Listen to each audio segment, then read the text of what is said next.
আল্লাহ পাক জিন্দেগি তো চিরস্থায়ী নয় আল্লাহ, এখানে অনেক বাপ রয়েছে যাদের সন্তান চলে গেছে। আল্লাহ আল্লাহ প্রত্যেকটা বাপেদের অন্তরে সবদিন আল্লাহ যারা চলে গেছে আল্লাহ তাদের জান্নাত দান করুন। আল্লাহ আল্লাহ এই এলাকায় আমার এক ভাইয়ের জানাজা পর্যন্তই পড়তে এসেছিলাম। আল্লাহ আল্লাহ তার বাপ ওই মাহফিলে বসে হাত তুলে রয়েছে। আল্লাহ পাক ওই ভাইকে এবং আরো যারা চলে গেছে আগে পরে আল্লাহ প্রত্যেক বাচ্চাদেরকে আমার নবীর গোলামদেরকে আল্লাহ এরা তো জালিমের পক্ষে কোনো বেঈমান কাফেরের পক্ষে ছিল না। আল্লাহ আল্লাহ তুমি এদেরকে জান্নাত দান করে দিও। আল্লাহ আল্লাহ দোয়া চাই মালিক আমাদের প্রত্যেক ভাইয়ের রুজিতে বরকত দেন, কারবারে উন্নতি দেন, হাসি খুশিতে রাখেন। আয় আল্লাহ আপনি পরীক্ষা নেবেন আমাদেরকে জানি। আল্লাহ আপনি জালিমদের রাস্তাকে ধ্বংস করে আমাদেরকে কামিয়াবি দিয়ে দেন। আল্লাহ আয় আল্লাহ আমার দেশকে বিদেশি শক্তি থেকে হেফাজত করুন। আমার দেশের সেনাবাহিনী, পুলিশ বাহিনী, আমার রাজ্যেরও পুলিশ বাহিনী সবাইকে সুন্দর জীবন দান, ন্যায় পরায়ণ করেন, দেশ ও সমাজের ঠিকভাবে কাজ করার তৌফিক দেন। যারা ক্ষমতা জোরে মানুষের উপরে মিথ্যা মিথ্যা কেস দেয় বা জুলুম করে আল্লাহ তাদেরকে দুনিয়া আখিরাতের আযাব দেন এবং দুনিয়াতেও ধ্বংস করে দেয়। হে আল্লাহর দোয়া চাই আমার ছোট ভাই মানুষের জন্য, দেশের জন্য, গরিবের জন্য আল্লাহ নেবেছে। আল্লাহ আপনি তো বলেছেন লাহু মুলকুস সামাওয়াতি ওয়াল আরদ, জমিন আসমানের রাজত্ব আপনার হাতে। আল্লাহ আপনি আমার ভাইকে ন্যায় পরায়ণ সত্যবাদী করে এই গরিব দিন দুঃখী মুসলিম অমুসলিম আর সমস্ত ধর্মের মানুষের জন্য আপনার সৃষ্টি সেবা ও দেশের সেবা করার জন্য রাজ ক্ষমতা দান করে দেয়। আল্লাহর দোয়া চাই আমার নলেজ স্ত্রীকে কমপ্লিট করার তৌফিক দেন। আল্লাহ আমাকে যখন মরণ দেবেন ঈমান ইজ্জতের সঙ্গে মরণ দেবেন। আল্লাহ আল্লাহ আমার আব্বাজান গুণ আমার আম্মাজান গুণকে সুস্থ রাখবেন, আরো নেক হায়াত বাড়াবেন। আল্লাহ খাস করে আমার জনম দুঃখিনী মা, জনমদাতা বাপ তাদেরকেও সুখে শান্তিতে রাখেন, সুস্থ ভালো রাখেন, ঈমান খাতবিল খায়র নসিব করবেন। আল্লাহ আমাদের পরিবার বাচ্চাদের নিয়ে সবাইকে সুখে শান্তিতে রাখেন। আল্লাহ আমার বাচ্চাকে আলেমে হাক্কানি বান আপনার পাগলা। নামাজের জন্য দোয়া ছোট করছে, আল্লাহ কমিটিকে কবুল করুন, দাতাদের দানকে কবুল করুন। যারাই এসে বসলো তোমার নবীর গোলামের মুখের দিকে তাকিয়ে খোদা এদেরকে জান্নাতে তুমি বসার তৌফিক দিও। আল্লাহ লা তাখনাতু মির রাহমাতিল্লাহ ইন্নাল্লাহা ইয়াগফিরুয যুনুবা জামিয়া ইন্নাহু হুয়াল গফুরুর রহিম। আল্লাহ আমার মুজাদ্দিদ জামানের দরবারকে যারা প্রশাসন দিয়ে অপমান করতে চেয়েছে আল্লাহ ওই জালিম গুলোকে ওই প্রশাসনের হাতেই বেউজ্জতি করে ধ্বংস করে দেবে। আল্লাহ আপনি শাইউন কাদির, আপনার কাছে ভিক্ষা চাইলাম। আল্লাহ আপনি আমাদেরকে সাহায্য করুন। আল্লাহ আপনার কাছে ভিক্ষা চাইলাম। আল্লাহ এই জালিমদেরকে ধ্বংস করুন। সমাজে কোন জালিম যখন কোন মানুষের উপরে জুলুম করে তার মোকাবেলায় ওই অসহায় মজলুম গুলোকে বাঁচাতে গিয়ে তুমি যদি মারা যাও তুমি বেহিসাব জান্নাত পাবে। জোরে বলুন সুবহানাল্লাহ। যদি অমুসলিমের উপরেও জুলুম হয় শুনে রেখে দাও ইসলাম কাকে বলে, ইসলাম কাকে বলে শোনো। অমুসলিমের উপরেও যদি জুলুম হয় তুমি সেই অমুসলিম মা বাপ ভাই বোন গুলোর পাশে দাঁড়িয়ে যে জুলুম করছে এই জালিমের মোকাবেলা করতে গিয়ে তুমি মারা গেছো গুলি খেয়ে বোম খেয়ে, তোমাকে আল্লাহ বেহিসাব জান্নাত দেবে। জোরে বলুন সুবহানাল্লাহ, আরো জোরে বলুন সুবহানাল্লাহ। যুগ যুগ ধরে মিটাতে চেয়েছে আমাদের ঘরে, তারা মিটে গেছে। আমাদের ঘরে যারা মিটাতে চেয়েছিল আলহামদুলিল্লাহ আজও আমরা বেঁচে আছি। জোরে বলুন সুবহানাল্লাহ। রিসেন্ট যারা আমাদের ঘরে মিটাতে চাইছে ইনশাআল্লাহ ধৈর্য ধরো, খুব শিগগিরই এরাও মিটে যাবে। আল্লাহ করে আমরাই জিন্দা থাকবো। জোরে বলুন ইনশাআল্লাহ, আরো জোরে বলুন ইনশাআল্লাহ। হ্যাঁ আল্লাহ মিটাবে, বিশ্বাস আছে না নাই? জালিম পৃথিবীতে কখনো মাথা তুলে চিরস্থায়ী থাকেনি, মেটে। যদি ইসলাম জালিম হতো মিটতো, থাকতে পারতো না, মিটে যেত। সব মিটে গেছে, আজও রয়ে গেছে। আসো, হাতির দেখানো দাঁত আলাদা থাকে, চিবানো দাঁত আলাদা থাকে। যদি আমাকে বিশ্বাস করেন মজবুত যেভাবে হচ্ছেন আরো হন, আরো হন, আরো হন, আরো হন। যত আপনাকে আগুনে দেবে, যত আপনাকে পিটবে কামার, তত আপনি ধারওয়ালা হবেন। আর ধারওয়ালা হলেই সমাজে কাজে লাগবে, ঠিক না বে ঠিক? অতএব চিন্তা করার কিছু নেই। এই জিন্দেগি আপনার না আমার, জিন্দেগিটা আমার। এ তো আল্লাহ আমায় ব্যবহার করতে দিয়েছে, তিনি যখন চাইবে নেবে, কিছু করার আছে? কত লোক তো চলে যাচ্ছে বিমার হয়ে, অসুস্থ হয়ে, আর হয়ে বিছানায় পড়ে পড়ে চলে যাচ্ছে। ওই বিছানায় পড়ে পড়ে কাপুরুষের মধ্যে যাওয়ার থেকে যদি গরিব অসহায় দিন দুঃখী অত্যাচারী মজলুম মানুষের জন্য হয়ে যদি আজ কথা বলে যদি তার জন্য চলে যেতে হয়, তো অসুবিধা কিসের আছে? প্রশাসন বন্ধুরা রয়েছে, তারা তাদের কাজ করছে, কোন রকম ভাবে কারো কোনো প্রশাসনের কাজের ডিস্টার্ব না হয়। মনে রাখবেন, তারা আমাদের দুশ্মন নয়, তারা আমাদের বন্ধু। যদি কারো ধারণাই থাকে যে না অনেক সময় দেখেছি জুলুম করছে, না তারা করেনি, তুমি যেমন মজবুরি তারাও তেমন মজবুরি। অনেকে তাদের উপরে মজবুরিতে অনেক অন্যায়ের দিকে ঠেলে দেয়, না গেলে তাদের জিন্দেগি রিস্ক হয়ে যাবে, বাধ্য হয়ে করে। তাই আমাদেরও উচিত এমন লোককে সমাজে প্রতিষ্ঠিত করা যারা প্রশাসন বন্ধুদের ঘরেও যেন স্বাধীনভাবে কাজ করার সুযোগ দেয়, গোলাম যেন না বানায়। কিন্তু আমরা তো করিনি, আমরা করেছি এমন এমন লোককে তারা পুলিশকেও গোলাম বানাচ্ছে। তাই দোষ ইনাদের না দিয়ে নিজের দিকে তাকাও, নিজেরা ভাবো, নিজেদের ভুলগুলোকে ভাবো। শেষ কথা, যদি আমার কথাতে কেউ ভুল বুঝে থাকেন, যদি আল্লাহর ভয় থাকে, ডাইরেক্ট আমার সঙ্গে আসবেন, শুক্রবার শেয়ার করবেন, সমালোচনা করে নিজেকে বিরাট কিছু হিরো মনে করতে যাবেন না। দেখবেন হঠাৎ করে প্যারালাইসিস হচ্ছে, বিপদে পড়ে যাবেন। সাবধান করে দিয়ে গেলাম। কেন অহংকার না, আম্মা বিনিআমাতি রাব্বিকা ফাহাদ্দিস। তুমি যদি দুনিয়ার কোনো বসের জন্য কাজ করো, তোমার কি ছিল তোমার বস দেখবে। দুনিয়ার কোনো দলের জন্য কাজ করো, তোমার কি ছিল তোমার দলের নেতা দেখবে, নেত্রী দেখবে। আমি আমার আল্লাহর দ্বীনের জন্য কাজ করছি, আমার কিছু হলে তিনি আমায় দেখছেন বা দেখছেন, দেখবেন আগেও, এই বিশ্বাসে কাজ করছি। তাই অহরহ লোক বিপদে পড়ছে। তবে যারা বিপদে পড়ছে, আমি মনে করি ওদের কপাল ভালো, দুনিয়াতে ছোটর ওপর হয়ে যাচ্ছে। বড় বড় শয়তানগুলো এখনো বিপদে পড়ে না, ওদের আখেরাতে রেডি করা হচ্ছে। এই কথা বুঝছেন না, বোঝেন না? তবে সেদিন বেশি দিন নয়, হয়তো দেখা যাবে অনেক মাছি ধরা পড়ছে। কথা বুঝছেন না, বোঝেন না? আল্লাহর কাছে বিচার সভা দিয়া ছাড়বে না কাউকে। ইসলামের দুশ্মন বলতে আপনারা কি মনে করেন জানি না। ইসলামের দুশ্মন যে শুধু অমুসলিম পাড়াতে হয়, এই ধারণা যদি কেউ করে, ওটা ভুল। ইসলামের দুশ্মন মুসলিম পাড়াতেও আছে। যদি আপনার পাশের কোনো গরিবটার পাশে আপনি দাঁড়াতে গিয়ে আপনার যদি মৃত্যুর কারণ হয়, আপনার যদি মিথ্যা কেস খাবার কারণ হয়, আপনি তথাপিও পিছপা হবেন না। কেন? আল্লাহ বলছে, আমাকে পাবার একটা ভালো রাস্তা হলো আমার সৃষ্টিকে ভালোবাসা। জোরে বলুন সুবহানাল্লাহ। আল্লাহর সৃষ্টি একটা গরিব আছে, তাকে আপনি ভালোবেসে তার সাথ দিতে গেছেন, তার পাশে দাঁড়াতে গেছেন, তার উপরে জুলুম হচ্ছিল, আপনি কথা বলতে গেছেন, আপনার নামে মিথ্যা কেস হয়ে গেছে। এই কেসটাকেও রহমত মনে করে নিন।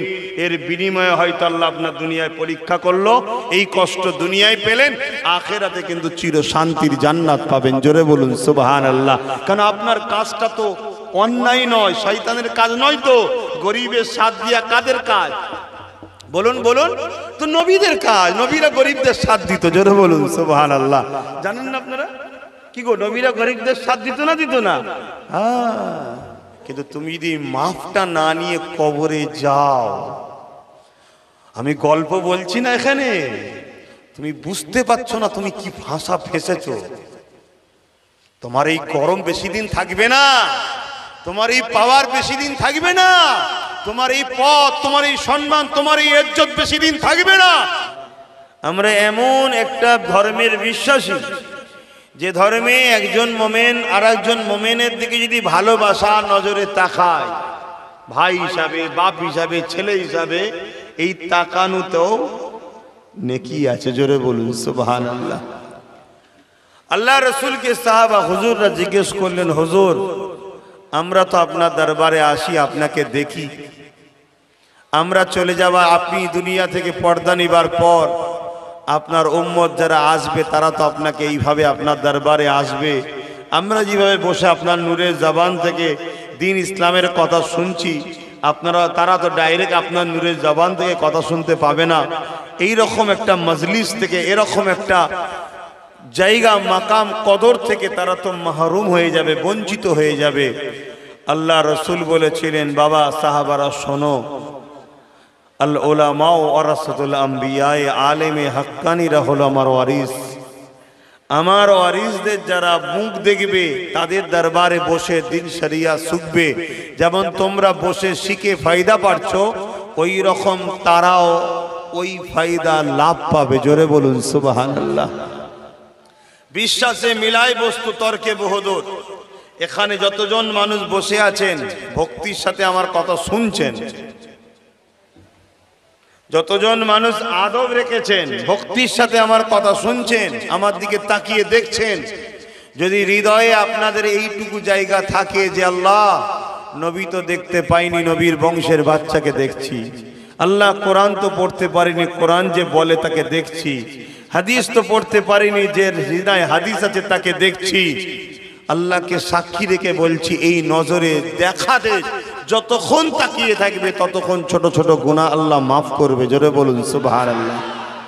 আমি গল্প বললাম না কেন, তুমি আমাকে দেখছো ঠিকই, কিন্তু মনে রেখে দিও তুমি তোমার নবীর বংশের বাচ্চাকে দেখছো।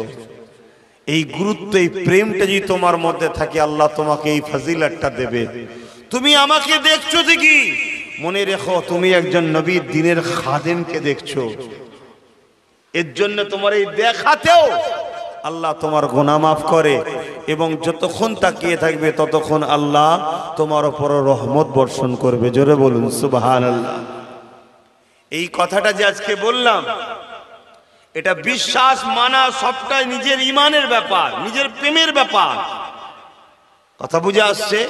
তবে এই কথাটাকে কেটে দিবার রুহে জমিনের উপরে একটা কারো ক্ষমতা নেই যে কোরআন সুন্নাহর আলোকে এই কথাটা মিথ্যা প্রমাণ করে দেবে। কথা কিছু বুঝতে পারলেন? হ্যাঁ, কিন্তু উদ্দেশ্যটাকে মাথায় রাখবেন বারবার। আব্বাস সিদ্দিকী ফ্যাক্ট নয়, তোমার নজরের পিছনে আব্বাস সিদ্দিকী, তাকে দেখছি কেন, এর নবীর খানদান। তাহলে মোহাব্বতটা নবীর জন্যে, নবীর মোহাব্বতে এই তাকিয়ে থাকাটা নবীর খানদানের দিকে, উদ্দেশ্যটা নবী। এ তো আল্লাহ নেকি দেয়, গুনাহ মাফ করে। জোরে বলুন সুবহানাল্লাহ। যেমন মা বাপের মুখের দিকে তাকালে আল্লাহ একটা মকবুল হজের সওয়াব দেয়। কেন? মানুষ তো সে না, মা বাপ। ঠিক তেমনই নবীর বংশের সন্তান, সে মানুষ ঠিকই কথা, কিন্তু সন্তানটা নবীর বংশের, তাই তার মুখের দিকে তাকিয়ে প্রেমের সাথে, আদবের সাথে, মায়ের দিকে তো রোজই তাকাচ্ছে। বহু ছেলে মায়ের দিকে তাকিয়ে গালিও দেয়, মায়ের দিকে তাকায় মিজাজে, মায়ের দিকে ছোট বড় কথা বলে তাকায়। মকবুল হজের সওয়াব পাবে তো নাকি? ও তো জাহান্নামের কাঠ হচ্ছে।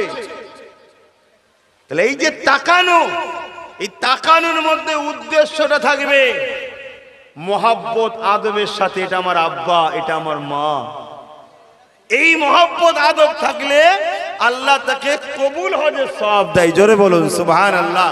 ঠিক তেমনি তাকানোর পিছনে যেন থাকে, আহারে এই মানুষটা হাফেজ, আল্লাহর কোরআনের সিনায় আছে। আহারে এই মানুষটা আলেম, নবীর দ্বীনের খাদেমে। আহারে এই মানুষটা নবীর বংশের একজন সন্তান। এই উদ্দেশ্যের সাথে, প্রেম ও আদবের সাথে যতক্ষণ তাকিয়ে থাকবে, তুমি দেখছো আব্বাসকে, কিন্তু তোমার হৃদয়ে যদি প্রেম আদব থাকে, উদ্দেশ্য যদি কামলিওয়ালা হয়, উদ্দেশ্য যদি দ্বীনের খাদেম হয়, আল্লাহ তোমার এই তাকানো তো নেকি দেবে। জোরে বলুন সুবহানাল্লাহ। বাপ এমনি ওলিদের দরবারে যেতে হয়, এমনি নয়। আজ আমরা এই মাহফিলগুলোতে, আমি আমার কথা বলছি, কেন হয়? এখানে বসে একটা বাহানায় কিছু ছেলে দরুদ শরীফ পড়ে, সুবহানাল্লাহ বলে, আল্লাহু আকবার বলে, কমসে কম একে অপরকে দেখা হয়, লাস্টে দরুদ শরীফ পড়ে, ফাতিহা শরীফ পড়ে, ইখলাস শরীফ পড়ে একটু দোয়া চাওয়া হয়। ঠিক না বে? ঠিক গো। তাই মাহফিলগুলো হওয়া দরকার আছে না নাই? আজকের এই মাহফিলকেও বন্ধ করার ষড়যন্ত্র একদল ইসলামের দুশ্মনরা করছে না করেনি। ইসলামের দুশ্মন বলতে আপনারা কি মনে করেন জানি না। ইসলামের দুশ্মন যে শুধু অমুসলিম পাড়াতে হয়, এই ধারণা যদি কেউ করে ওটা ভুল। ইসলামের দুশ্মন মুসলিম পাড়াতেও আছে। তারাও চায় না যে কোরআনের কথা আলোচনা হোক, কেন কোরআন সত্য বলে, কোরআন নাই বলে, কোরআন ইনসাফ বলে, কোরআন ইনসানিয়াত বলে, কোরআন অধিকারের কথা বলে, কোরআন গরিব মজলুমদের সাথ দিতে বলে, কোরআন জালিমদের বিরুদ্ধে, কোরআন বিহায়াপনার বিরুদ্ধে, কোরআন লুটার বিরুদ্ধে, কোরআন মানবতা যারা শোষণ হরণ করে তাদের বিরুদ্ধে, কোরআন যারা সমাজে ফিতনা করে, দাঙ্গা করে, খুন করে, রাহাজানি করে, জেনা ব্যভিচারী, কোরআন তাদের বিরুদ্ধে, কোরআন তাদের বিরুদ্ধে যারা যুব সমাজকে খেলার বাহানায় তাদের ভবিষ্যৎগুলোকে অন্ধকার করছে, কোরআন এদেরও বিরুদ্ধে। তাই কোরআন হোক, কোরআনের আলোচনা হোক, এটা কখনো সন্ত্রাসেরা চাই না, গোস্তাকে রসুলরা চাই না, সমাজ বিরোধীরা চাই না, মানবতা বিরোধীরা চাই না, গরিবদের শোষণকারীরা চাই না, এতিমদের লুটেরারা চাই না, বিধবাদের বঞ্চিতকারীরা চাই না, গরিবের ঝেড়ে খাওয়া লোকেরা চাই না। কেন কোরআন সর্বসময় নাই সত্য, কল্যাণ, ইনসাফ, ইনসানিয়াতের শিক্ষা ও সমাজ গড়ে তোলার কথা বলে। জোরে বলুন সুবহানাল্লাহ। আরো জোরে বলবেন না? একটু উচ্চ আওয়াজে নারে দিবে। তাই আজও সমাজে দেখবেন বাজারে কিছু মানুষ যায় মার্কেটিং করতে, কেনাকাটা করতে, দেখবেন না? বাজারে কিছু মানুষ যায় কিনতে, কিছু মানুষ যায় শুধুমাত্র দেখতে, আবার কিছু মানুষ থাকে ওই ভিড়ের মধ্যে পকেটও মারতে। কিছু মানুষ ওই ভিড়ের মধ্যে পকেট মারতেও যায়, যায় না? যায় না? কিছু মানুষ আবার যায় খেল তামাশা, কাজ কাম নেই, একটু যে হই হই করি, নানা রকম কোয়ালিটির মানুষ আছে। কিন্তু প্রকৃত বাজারে মানান কাদের ঘরে? বলুন, বাজারের মানান প্রকৃত কারা? যারা খরিদ করতে আসে, যারা কিনতে আসে। বোঝাবার জন্য বলছি, আজকে আপনাদের জয়পুরে একটা জান্নাতের বাজার বসেছে। আলহামদুলিল্লাহ বললেন না? বলুন আল্লাহু আকবার। এটা জান্নাতের বাগান, হ্যাঁ কি না?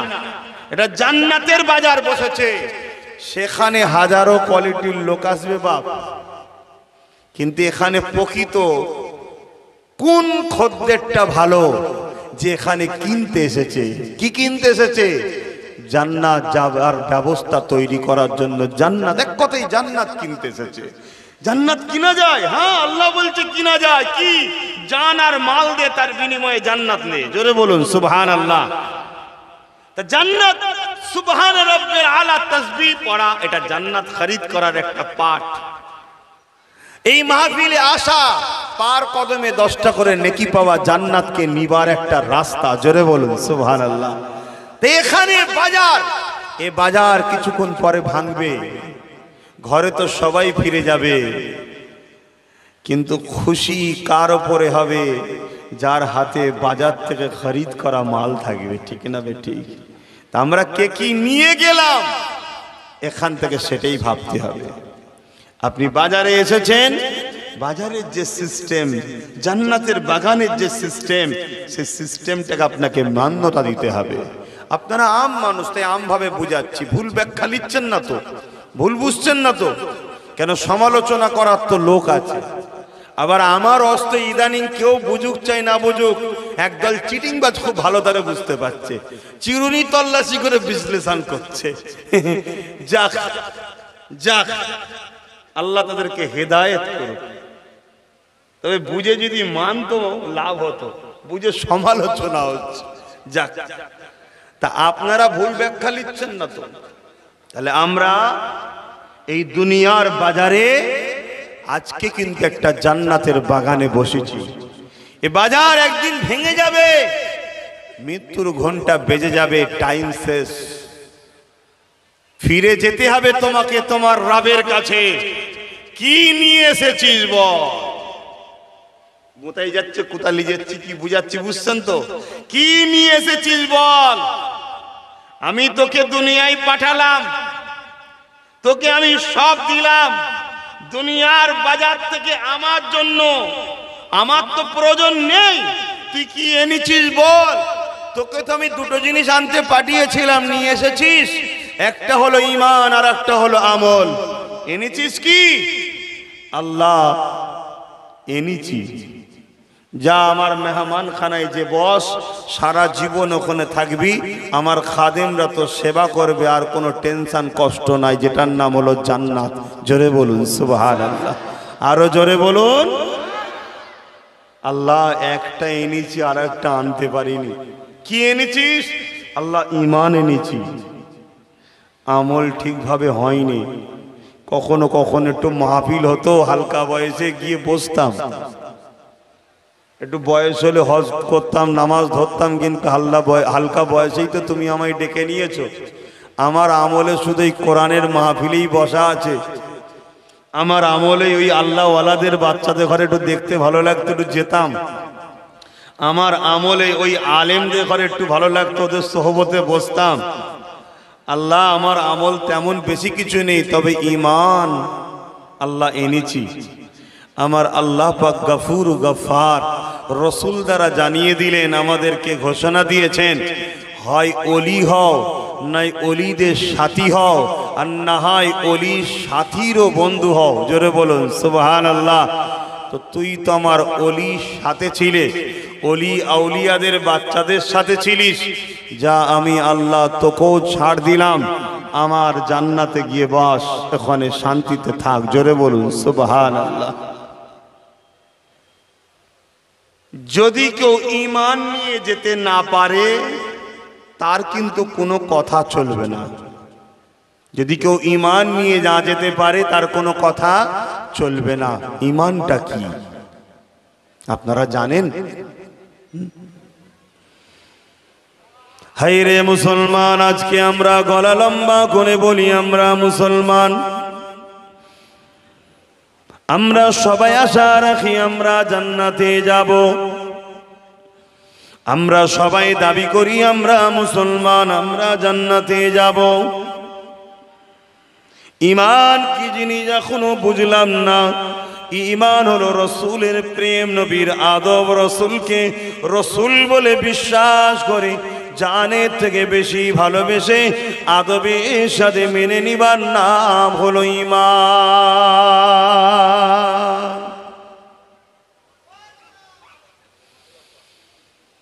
এ নওজওয়ানেরা, যাদের হৃদয়ে নবীকে জানের থেকে বেশি ভালোবাসে, যাদের দিলেতে নবীর আদবটা সবার থেকে বেশি আছে, যারা রসুলকে রসুল বলে চিনে মেনে নিয়েছে, এদের হৃদয় ঈমান রয়েছে।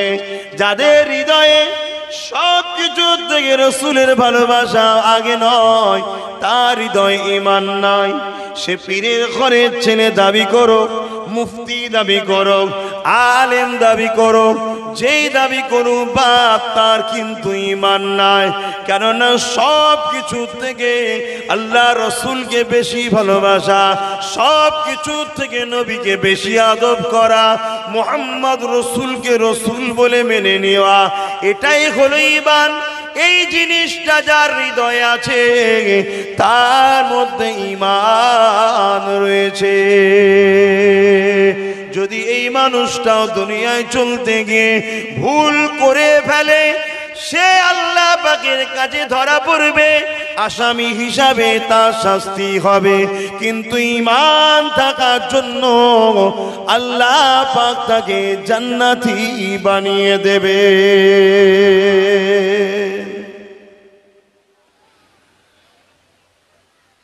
এখন যদি বলি, কার কার দিলে নবীকে জানের থেকে বেশি ভালোবাসো, হাত তুলে দেখাও।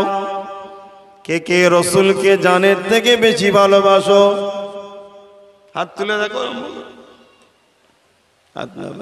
যে দাঁড়িয়ে আছে সেও হাত তুলছে, যে গল্প করছে সেও হাত তুলছে, যে মাহফিলের দিকে খেয়াল নেই সেও হাত তুলছে, যে নবীর কথা ঠিকভাবে শোনে নেই সেও হাত তুলছে।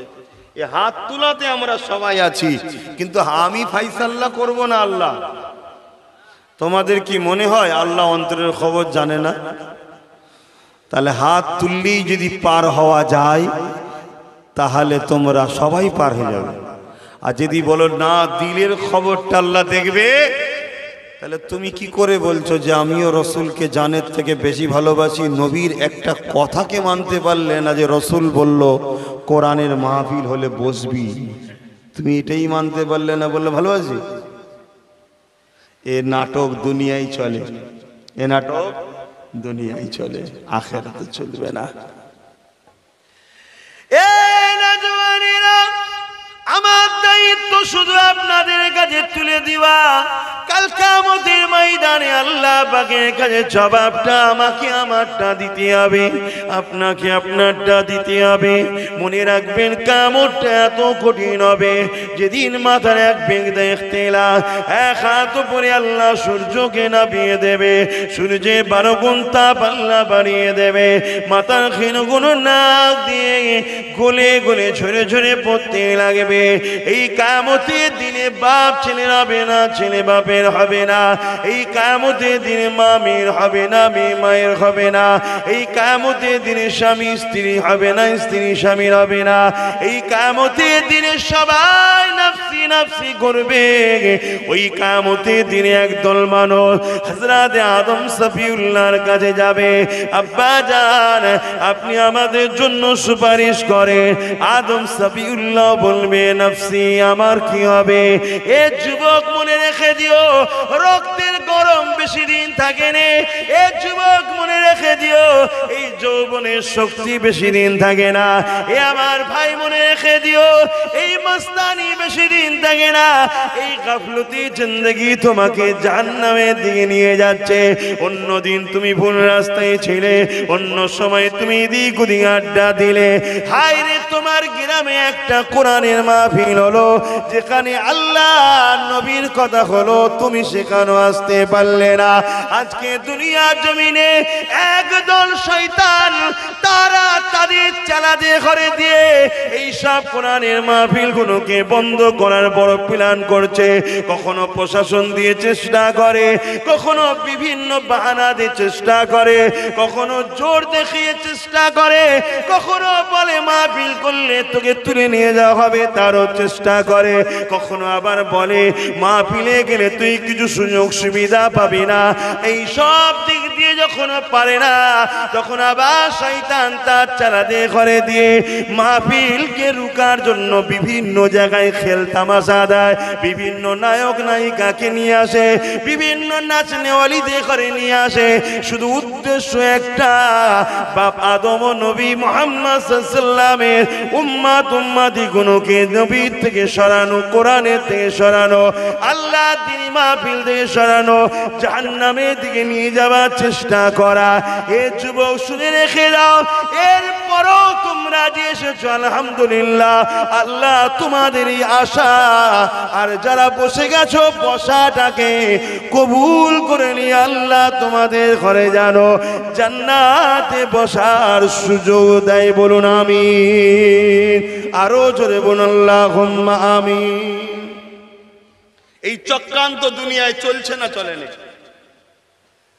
বলুন হ্যাঁ কি না? আমার কথাটা কি মিথ্যা বলছি? চক্রান্ত চলছে না চলে নেই? বিভিন্ন দিক দিয়ে। কেন? এদের ভেতরে একটা জিনিস আছে এখনো, সেই জিনিসটাকে শয়তান এবং তার চালাদের ঘরে দিয়ে হারাম খাদ্যর মাধ্যমে ঢেকে রেখেছে, ভয় দেখিয়ে ঢেকে রেখেছে, বিভিন্ন লোভ দিয়ে ঢেকে রেখেছে। সেই জিনিসটা আস্তে আস্তে চাপা পড়ে তার মুখটা ফ্লাশ হচ্ছে না। তাই সত্য মিথ্যা গুণ আমাদের ঘরের যুবকরা বুঝতে পারছে না। সেই জিনিসটার নাম হলো ঈমান। আছে, সবার মধ্যে আছে, আমাদের বাচ্চাদের মধ্যে আছে না? নাই, সবার মধ্যে আছে।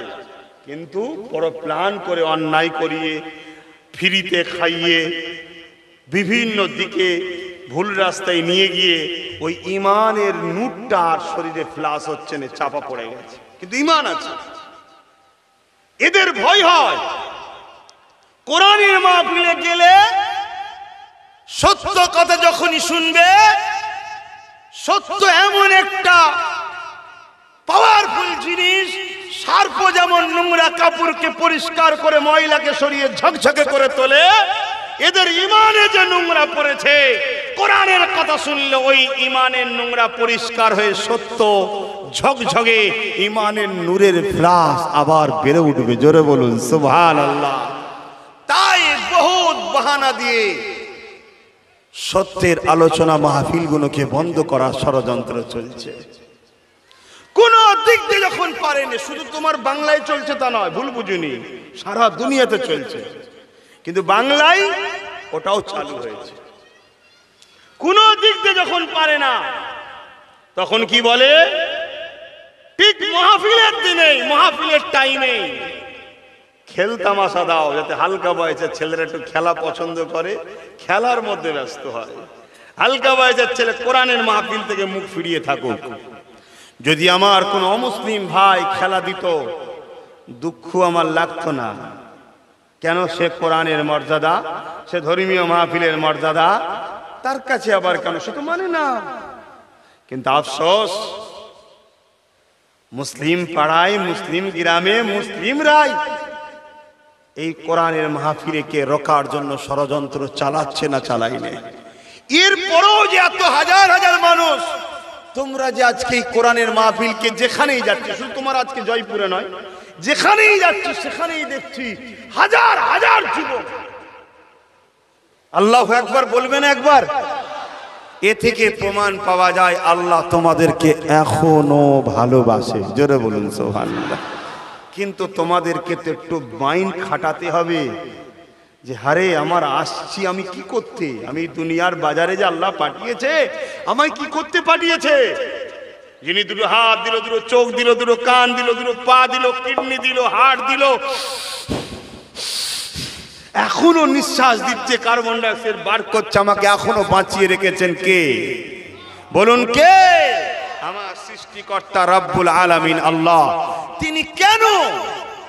কমিটির ছেলেগুলো কই? আর চট নেই তোদের? ছেলেগুলো সব চট নেই বলে তো দাঁড়িয়ে আছে ওখানে।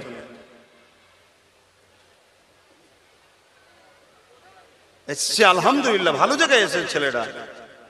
তবে যারা দাঁড়িয়ে আছো এখনো,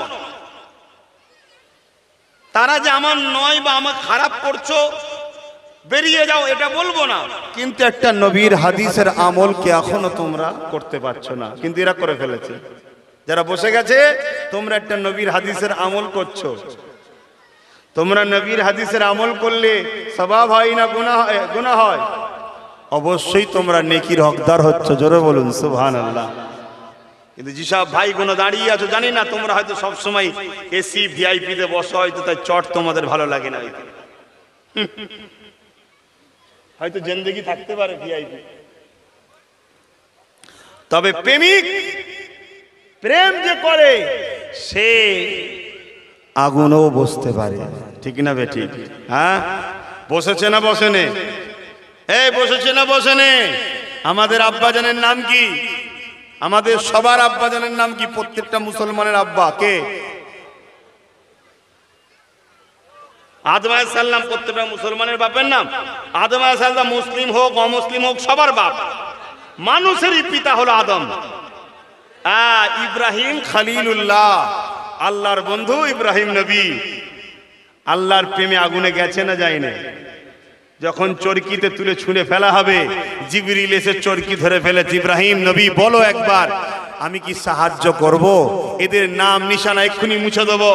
ইব্রাহিম নবী কি বলেছিল? ভাই জিবরাইল রে, আল্লাহ পরীক্ষা নিচ্ছে, তুমি এখন এখানে ডিস্টার্ব করো না, তুমি যাও। বিপদের সময় এত জোর আগুন যে ওই আগুনের কাছে, শুনছো যুবকেরা, তোমাদের আব্বা আমারও আব্বা, একটু তো নমুনা থাকা দরকার। হালকা বয়সে ভুলে চলে গেছে, কিন্তু ভালোটা তো থাকা দরকার রে বাবা। আজ খুশি আমি অখুশি নয়। বাংলার যেখানেই যাচ্ছি আল্লাহ শুকর করে বলছে, আপনারা সোশ্যাল মিডিয়ায় আমার শোনেন কি জানি না, এসব দেয় কি আমার সব জায়গায় জানি না, কথা বুঝে আসছে। তবে আমার অনেক চ্যানেলের সঙ্গে আমার যোগাযোগ আছে, বিশেষ করে PABS আছে, আমার ফেসবুকে তো দেয়। যেখানেই যাচ্ছি আলহামদুলিল্লাহ যুবক ছেলেরা ভিড় করছে। আর এটাও সত্য কথা বলি, যদি 1000 মানুষ থাকে, 400 যদি বাপ ভাই হয়, আলহামদুলিল্লাহ 600 আমার মা বোনেরা আছে। আলহামদুলিল্লাহ বলুন। তবে হ্যাঁ, তেনারা যেমন পর্দার মধ্যে আছে এইভাবেই থাকতে হবে, তেনারা পর্দার মধ্যেই থাকুক। তো ভাই, তা আমি আপনাদের কাছে যে কথা বলছিলাম, আব্বাজান হযরত ইব্রাহিম খলিলুল্লাহ চরকি জিবরিল ধরে ফেলে বলছে, বলেন যদি আমি এদেরকে ঝাপটা দেব, আমার ডানা এক ঝাপটায় এদের নাম নিশানা মিটিয়ে দেব। ইব্রাহিম নবী বলছেন, ভাই জিবরিল, আমার মালিক আমার আল্লাহকে আমি বলেছি ভালোবাসি, আল্লাহ আমার প্রেমের পরীক্ষা নিচ্ছে। তুমি এই সময়, নাজুক সময় এটা না, কেন এত বিশাল আগুন যে আগুনের তাপে কয়েক মাইল দূরে লোক দাঁড়িয়ে আছে, কাছে যেতে পারছে না, এত তাপ আসছে, কয়েক মাইল, এত বিশাল এলাকায় আগুন ধরিয়েছে। ইব্রাহিমকে মারবে, ইব্রাহিমের অপরাধ কি? আমার বাপের অপরাধ কি ছিল? আমার বাপ সত্যের পক্ষে ছিল, অন্যায়ের বিরুদ্ধে ছিল। আমার বাপ গরিবের পক্ষে ছিল, জালিমদের বিরুদ্ধে ছিল। আমার বাপ মজলুমের পক্ষে ছিল, জালিমদের বিরুদ্ধে ছিল। আমার বাপ জুয়া, জিনা, ব্যভিচারী, মদ, জিনার বিরুদ্ধে ছিল। আমার বাপ মানবতা, সভ্যতা, ইনসাফের পক্ষে ছিল। এ বাপের সন্তানেরা দল করবে শয়তানের সাথে, চোরের সাথে, জালিমের সাথে, খুনের সাথে, লুটেরার সাথে, ধর্ষকের সাথে, মাতালের সাথে, রেপিস্টদের সাথে, গরিবদেরকে যারা লোটে তাদের সাথে দল করবে, আর অথচ বলবে আমরা ইব্রাহিমের সন্তান। এর থেকে বড় অপমান, এর থেকে বড় লজ্জা, এর থেকে বড় মিথ্যার কি হতে পারে? মানুষ মাত্র ভুল হয় না, হয় না। এই শিক্ষা কোনো দেয়া হয় বলেই তো শয়তানের সমস্যা হয়, যে চেপে রাখো, চেপে রাখো, বেরিয়ে না পড়ে, বেরিয়ে পড়লেই ফাঁস হয়ে যাবে। ইব্রাহিম আলাইহিস সালাম কি বলেছিলেন? তোমার আমার আব্বা আগুন দেখছে, চরকি ঘোরানো হচ্ছে, দূর থেকে ছুঁড়ে ফেলা হবে, ইব্রাহিম গিয়ে পড়বে আগুনে। ঠিক এইরকম একটা সময় আবার জিবরাইল বলছে, বলো যদি আমি হেল্প করব। এখন জান বাঁচাবার শখ কার না যায়? এরকম নাজুক সময় যদি বলে ফেলে জিবরাইল, দেখ রে, এই আল্লাহর প্রেম হলো, অন্যজনকে তো নিয়ে ফেললো। তাই ইব্রাহিম সাল্লাম বলছে, ভাই জিবরাইল তুমি যাও, আমি সেই আল্লাহকে মানি যিনি কানা নয়, যিনি দেখতে পায়। জোরে বলুন সুবহানাল্লাহ। আর আজকে তোমরা আমার যারা ভাই শোনো, আমিও সেই আল্লাহকে মানি যিনি কানা নয়, যিনি আমার বাপ ইব্রাহিমকে আগুন থেকে বাঁচিয়েছিল। আমি সেই আল্লাহকে মানি যিনি আজও আজকের ফেরাউনকেও চুবিয়ে মারতে পারে। কথা বুঝছেন না, বোঝেন না? আমি সেই আল্লাহকে মানি যিনি আজও দুর্বল হয়নি, কমজোর যাকে কোনোদিন স্পর্শ করতে পারবে না, তিনি হলেন আমার আল্লাহ।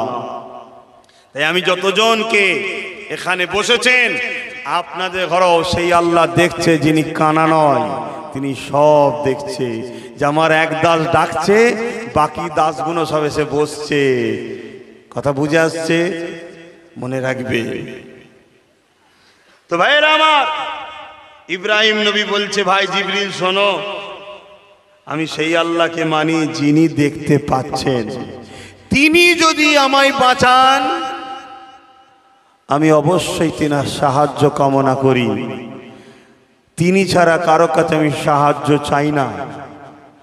আর তিনি যদি আমাকে এই আগুন থেকে না বাঁচিয়ে যদি আগুনে পুড়াতে চান, তিনার খুশির জন্য একবার নয় 1000 বার পুড়তেও রাজি। জোরে বলুন সুবহানাল্লাহ। আরো জোরে হবে না বাপের বেটারা? নারে তাকবীর, নারে তাকবীর। আমরা যদি সেই আল্লাহর খুশির জন্য চলি, তাতে আমাদের কিসমতে আল্লাহ যেটা লিখে রেখেছে সেটা হবে। খোদা যদি আব্বাস সিদ্দিকীকে জুতো খাইয়ে জান্নাত দেয়, জুতো খাওয়াটা আব্বাস সিদ্দিকীর নসিবের ব্যাপার। খোদা যদি আমাকে সারা জীবন শুকিয়ে রাখার পরে, তারপরে মৃত্যু দিবার পরে জান্নাত দেয়, আমি আব্বাস সিদ্দিকীর শুকিয়ে থাকাটাই হলো রহমত। খোদা যদি আমি আব্বাস সিদ্দিকীকে কিছুদিন দুনিয়ায় একটু জিল্লাত দিয়ে জালিম অত্যাচারে একটু জর্জরিত হয়ে এর বিনিময়ে যদি আমি জান্নাত পাই, ওই অত্যাচার আমার জন্য ওয়েলকাম। খোদা যদি আপনাদের কাউকে একটু দুনিয়ায় অভাব দিয়ে গরিবি বানিয়ে, বা আপনার পাশের বাড়ির লোক আপনার ঘরটাকে নিয়ে নিল, আপনি পাওনাদার, খোদা যদি আপনাকে পরীক্ষা করে এর বিনিময়ে আপনাকে পরকালে জান্নাত দেয়, আপনাকে একটু সবর ধৈর্য ধরতে হবে, তা বলে হারামে আপনাকে গেলে হবে না। এটাই হলো পরীক্ষা, এটাই হলো এই দুনিয়ার বাজারে আমাদের ইবাদত। ইবাদত কি? খোদাকে খুশি করার কাজ করা। যদি আপনার পাশের কোনো গরিবটার পাশে আপনি দাঁড়াতে গিয়ে আপনার যদি মৃত্যুর কারণ হয়, আপনার যদি মিথ্যা কেস খাবার কারণ হয়, আপনি তথাপিও পিছপা হবেন না। কেন? আল্লাহ বলছে আমাকে পাবার একটা ভালো রাস্তা হলো আমার সৃষ্টিকে ভালোবাসা। জোরে বলুন সুবহানাল্লাহ। আল্লাহর সৃষ্টি একটা গরিব আছে, তাকে আপনি ভালোবেসে তার সাথ দিতে গেছেন, তার পাশে দাঁড়াতে গেছেন, তার উপরে জুলুম হচ্ছিল, আপনি কথা বলতে গেছেন, আপনার নামে মিথ্যা কেস হয়ে গেছে। এই কেসটাকেও রহমত মনে করে নিন। এর বিনিময়ে হয়তো আল্লাহ আপনার দুনিয়ায় পরীক্ষা করলো, এই কষ্ট দুনিয়ায় পেলেন, আখেরাতে কিন্তু চির শান্তির জান্নাত পাবেন। জোরে বলুন সুবহানাল্লাহ। কারণ আপনার কাজটা তো অন্যায় নয়, শয়তানের কাজ নয়, তো গরিবের সাথ দিয়া কাদের কাজ? বলুন বলুন, তো নবীদের কাজ। নবীরা গরিবদের সাথ দিত। জোরে বলুন সুবহানাল্লাহ। জানেন না আপনারা কি গো, নবীরা গরিবদের সাথ দিত না? দিত না? হ্যাঁ, এ তো গরিব নবীদের কাজ।